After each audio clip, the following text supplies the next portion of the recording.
188 centimeters in feet? First of all, we need to know the value of 1 centimeter in feet. It's always 1 centimeter equals 0.03280839895 feet. Now we have to multiply 0.03280839895 by 188.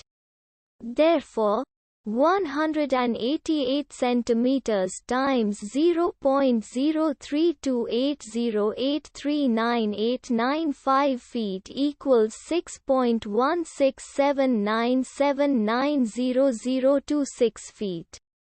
So, in other words, 188 centimeters equals 6.1679790026 feet. We hope you have enjoyed this video. Please like and subscribe to our channel for more videos like this.